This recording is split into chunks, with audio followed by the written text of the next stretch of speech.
జై శ్రీరామ్. హిందూ బంధువులందరికీ నమస్కారం అండి. నేను దాదాపు ఒక గంట సేపటి నుంచి పిచ్చగా నవ్వుకుంటున్నాను. నేను ఒక ఆర్టికల్ చదివాను ఇంతకుముందే. నేను ఒక అంబేద్కరిస్ట్ రాసిన ఒక ఆర్టికల్ని చదివాను. నేను చదివిన తర్వాత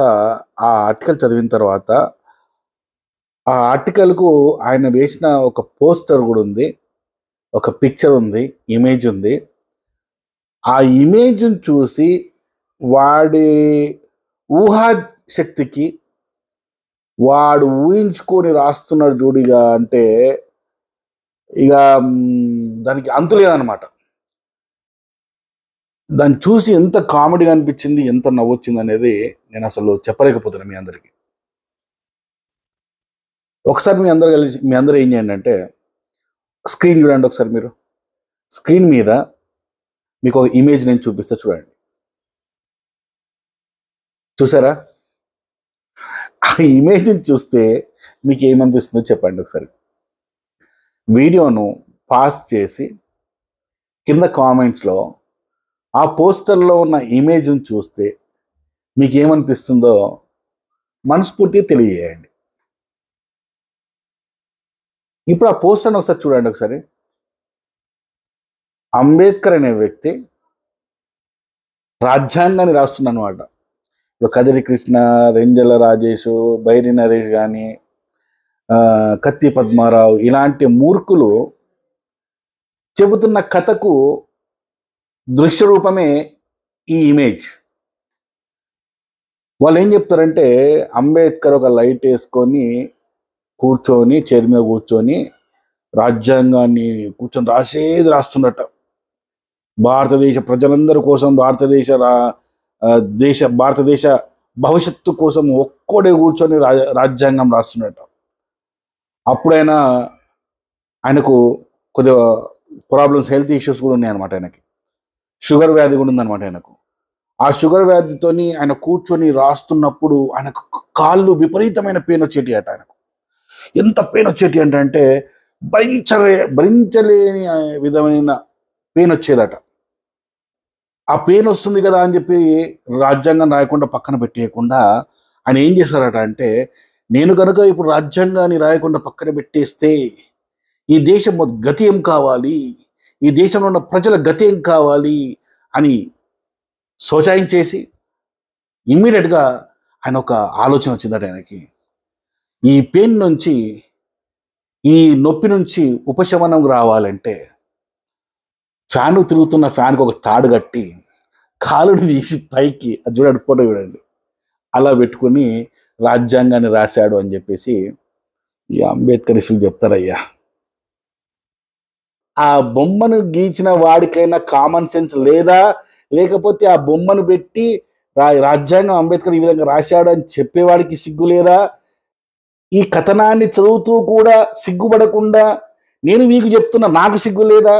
నేను చెప్తున్నా కూడా మీరు ఇంకా వింటున్నా, మీకు సిగ్గు లేదా? అసలు మనందరి సిగ్గు లేకుండా మనం అందరం మనుషులేమైనా అని నాకు అనిపిస్తుంది అయ్యా. ఈ ప్రపంచంలో ఎవరైనా కాలు నొప్పి వస్తే, షుగర్ వల్లనో ఇంకేదన్నా ప్రాబ్లం వల్లనో కాలు నొప్పి వస్తే ఇప్పుడు ఫ్యాన్ కూర్చున్న కుర్చీ మీదకి వెళ్ళి తాడుకు ఫ్యాన్ కట్టుకొని ఎవరైనా కాలు అలా పెట్టుకుంటారా? అదేమన్నా యోగాసనమా? పోనీ ఆ యోగాసనం ఏమన్నా అంబేద్కర్ పర్సనాలిటీ అంటే అంబేద్కర్ గారి పర్సనాలిటీ, నా పర్సనాలిటీ, నాకంటే ఇంకా ఎక్కువనే ఉంటుంది పర్సనాలిటీ అనేది. సో మా పర్సనాలిటీలకు మేము కాళ్ళు ఎత్తి మరి ఫ్యాన్ కట్టుకునేంత ఫ్లెక్సిబిలిటీ మాకు ఉంటుందా? ఏంటయ్యా ఇది, ఈ కర్వ ఏంటి? ఇవి చదువుతున్నా నేను ఇంకా బతుకున్నాను ఏంటో నాకు అర్థమవుతలేదు. నాకు మెంటల్ కూడా ఎందుకు ఎక్కలేదు కూడా నాకు అర్థమవుతలేదు. నాకు అసలు గంట సేపటి నుంచి నవ్వుతున్నాండి. ఏంటి అసలు ఇలాంటి కథనాలను కూడా అంబేద్కరిస్ట్ ఫాలోవర్స్ ఎవరైతే ఉన్నారో, మేము అంబేద్కర్ వాదులము అని చెప్పుకొని తిరిగే వాళ్ళు ఎవరైతే ఉన్నారో వాళ్ళు దీన్ని నమ్ముతున్నారు. వాళ్ళు దీన్ని నమ్మి ప్రచారం కూడా చేస్తున్నారు. ఆ ప్రచారం చేయడమే కాకుండా నీలాంటి నాలాంటి మూర్ఖులకు చెప్తుంటే కూడా మనం కూడా నమ్ముతున్నాం. గత 75 సంవత్సరాలుగా మనం నమ్మింది ఇదే కదా. సిగ్గులే కూడా చెప్పండి, నమ్మలేదా? రాజ్యాంగాన్ని ఒక్కడే అంబేద్కర్ రాశాడు అని చెప్తే సిగ్గు లేకుండా మనం అందరం నమ్మలేదా? చెప్పండి. ఓ సింపుల్గా నేను ఒక ప్రశ్న మీ అందరికి అడుగుతాను. రాజ్యాంగము, ఈ దేశ రాజ్యాంగాన్ని రాయడానికి అంబేద్కర్కు ఉన్న క్వాలిఫికేషన్ ఏంటి? అంబేద్కర్కు ఉన్న అర్హతలు ఏంటి?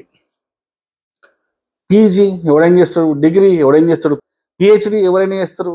కామన్గా 292 మందిలో పిహెచ్డి చేసిన వాళ్ళు చాలామంది ఉన్నారు, లా చేసిన వాళ్ళు ఉన్నారు, ఎకనామిక్స్ చేసిన వాళ్ళు ఉన్నారు. మరి అంబేద్కర్కు ఉన్న స్పెషల్ ఏంటి అనేది మనం అందరం ఈ 75 సంవత్సరాలుగా ఆలోచించలేదు.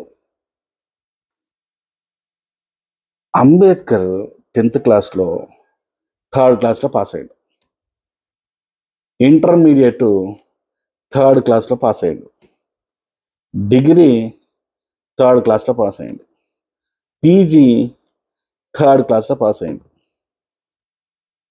3rd క్లాస్లో పాస్ అయిన వాడే ప్రపంచ మేధావి అయితే మరి 2nd క్లాస్లో పాస్ అయిన వాడిని ఏమనాలి? 1st క్లాస్లో పాస్ అయిన వాడిని ఏమనాలి? అసలు కాలేజీ టాపర్ వచ్చిన వాడిని ఏమనాలి? స్టేట్ ఫస్ట్ వచ్చిన వాడిని ఏమనాలి? వీళ్ళందరినీ ఏమనాలి? నాకు అర్థమైతే లేదయ్యా, మీకేమైనా అర్థమైతే చెప్పండి, జర విని సావాలని ఉంది నాకు. ఈ పోస్టర్ చూసిన తర్వాత, ఆర్టికల్ చదివిన తర్వాత బుర్ర ఇటకపోతుంది. ఈ దేశానికి రాజ్యాంగం వద్దు అన్న అంబేద్కర్ చేతిలో రాజ్యాంగాన్ని పెట్టారు. అసలు ఈ దేశానికి రాజ్యాంగం రాసుకోవడానికి కాన్స్టిట్యూషన్ అసెంబ్లీ కూడా వద్దు అన్న అంబేద్కర్ని రాజ్యాంగ పితం చేసేసారు. ఏంట్రా నాయన, 75 సంవత్సరాలుగా మనం ప్రశ్నించకపోవడం వల్ల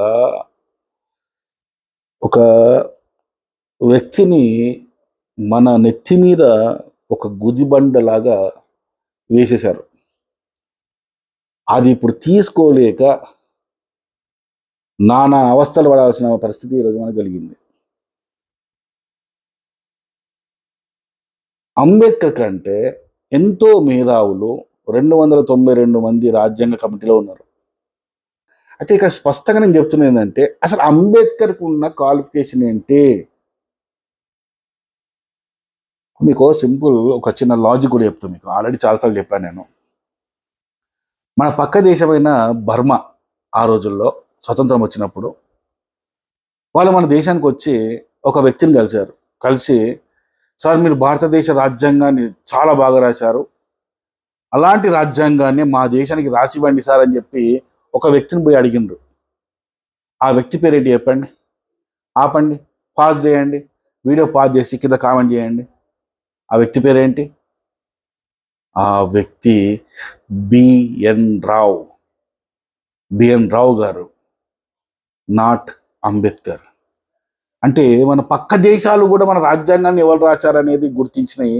కానీ మన దరిద్రం ఏంటంటే, ఇంకా నువ్వు నేను గత 75 సంవత్సరాలుగా పాపం కాలు నొప్పి వస్తే కాలు మరి పైకి లేపి ఫ్యాన్ కట్టుకొని యోగాసనం లాగా వేసుకొని రాజ్యాంగం రాశాడు అని చెప్పి మనం నమ్మిస్తే, మనం నమ్మినాం చూడండి, మనంత గాళ్ళు ఎవరు లేరనుకుని నేను అనుకుంటున్నా. అంబేద్కరిస్టులు ఇలాంటి పోస్టర్లు పెట్టి, నిజంగా చెప్తున్నా, అంబేద్కర్ పరువు తీసేది మేం కాదు. అంబేద్కర్ని అంటే మీరు ఎలా తయారు చేసేసారంటే చెప్తే మళ్ళీ మీరు ఫీల్ అయిపోతారు. అంత దారుణమైన స్థాయిలోకి అంబేద్కర్ని తీసుకెళ్ళిపోయారు మీరు అందరూ.